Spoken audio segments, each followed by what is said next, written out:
bisa saja bahasa Cie-Cie ini punah karena tidak terdokumentasi. Salah. Itu landasan berpikir kita pada waktu itu, sehingga menurut hemat saya perlu kita lestarikan bahasa Cie-Cie ini. Nah, itu perhitungan pertama. Perhitungan kedua, bahwa Korea adalah negara yang mempunyai investasi cukup besar di Indonesia dengan mendekatkan industri-industri yang bisa dikembangkan di Indonesia maupun mungkin itu industrinya dikembangkan di Korea. Tentu mereka bisa menyerap tenaga kerja. Salah satu karakter saudara-saudara kita di Cia-Cia itu adalah perantau, pencari kerja, sehingga mendekatkan dengan pola pendekatan kita meminta aksaranya jadi bahasa tulisan untuk Cia-Cia, sekaligus mendekatkan secara emosional agar ketika anak-anak Cia-Cia ini mencari pekerjaan di berbagai perusahaan-perusahaan asing, itu bisa diterima karena mereka sudah bisa baca huruf Hangul. Dan ketika kita baca huruf, bukan belajar bahasa Korea, belajar Hangul. Jadi tulisan yang di sekolah-sekolah kita jadikan muatan lokal, itu mendapatkan tulisan Hangul tapi bahasanya Cia-Cia. Seperti itu untuk melestarikan.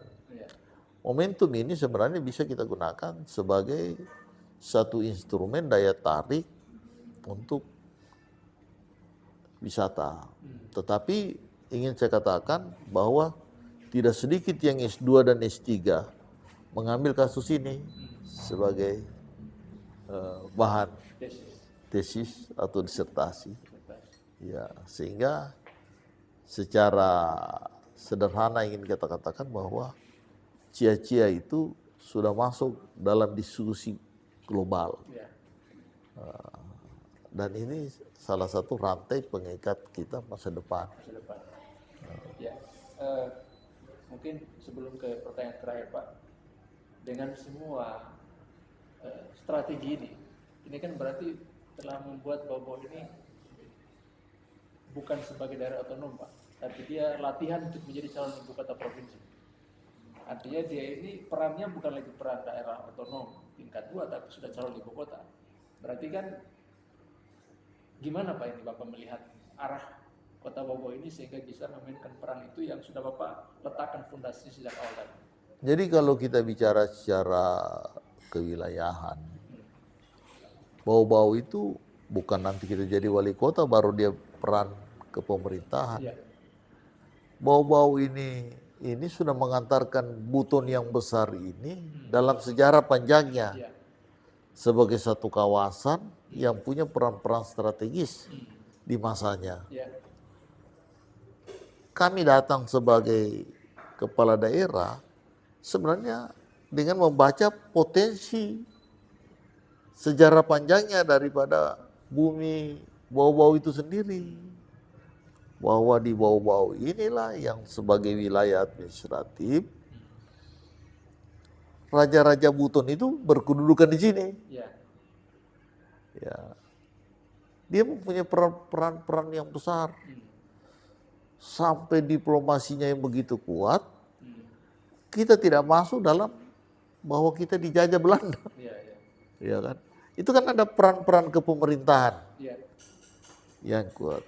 Dari data itu, maka kita menganggap bahwa di sini ada potensi kepemimpinan dan harisma dari kewilayahan yang perlu kita ramu dalam satu konsep bagaimana kedudukan Bau-Bau sebagai satu daerah kota dalam konteks kepemerintahan administratif, tetapi dia juga bisa kita jadikan dan memang harus diperankan sebagai pusat pergerakan kewilayahan dari sejarah panjangnya Kepulauan Buton itu sendiri.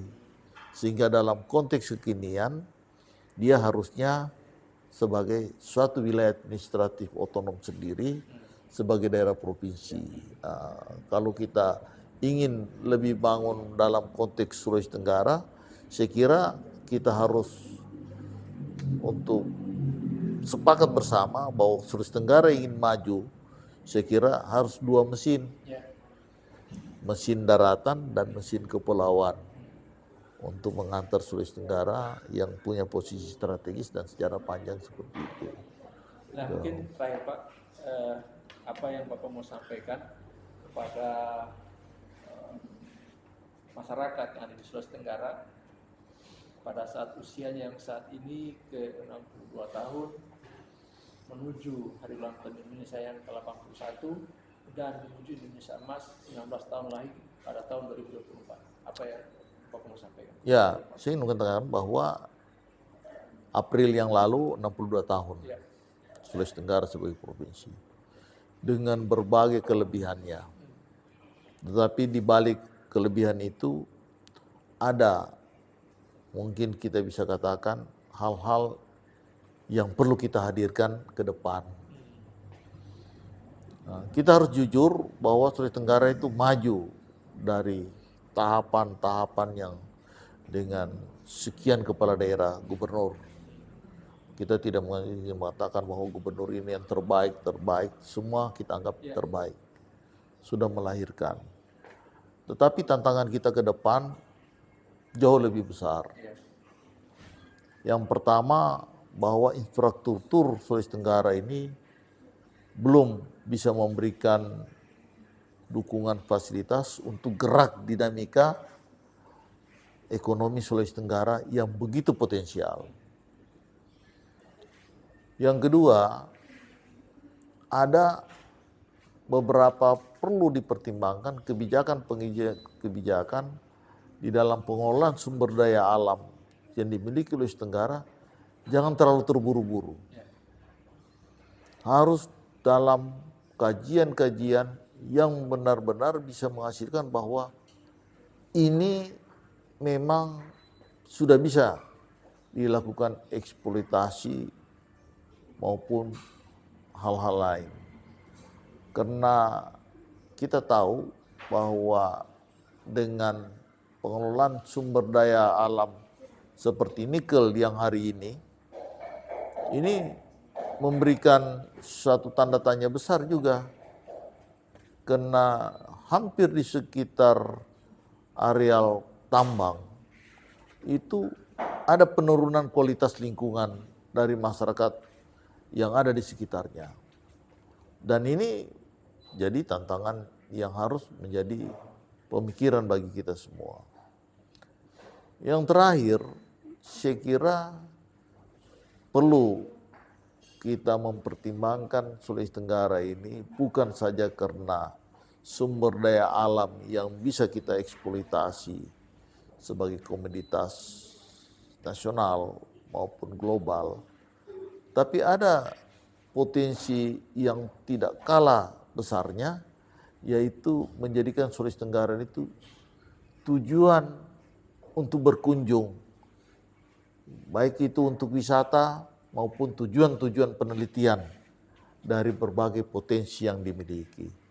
Kalau kita buka ruang itu untuk tujuan-tujuan penelitian akademis dari berbagai potensi Sulawesi Tenggara, maka orang-orang dunia yang berkarakter keilmuan itu bisa hadir untuk menggali potensi real yang kita miliki. Yang kedua, karena tingkat kesejahteraan, kemakmuran, dan informasi dunia dengan hadirnya elektronik yang begitu pesat maju, orang di belahan dunia lain itu dia ingin memanfaatkan hidupnya berkunjung di berbagai tempat. Ya, pergerakan orang kalau kita amati, salah satu instrumen pembangunan negara adalah itu pariwisata. Di Eropa, di mana mereka itu menggunakan instrumen pariwisata untuk membangun negara ini. Kita punya potensi itu. Sulawesi Tenggara seperti di awal saya katakan bahwa kita punya 6 lapangan terbang. Dan itu fungsional. Dari Kolaka, kita punya lapangan terbang. Itu sudah didarati setiap hari. Kita punya Kendari, yang didarati hampir setiap jam.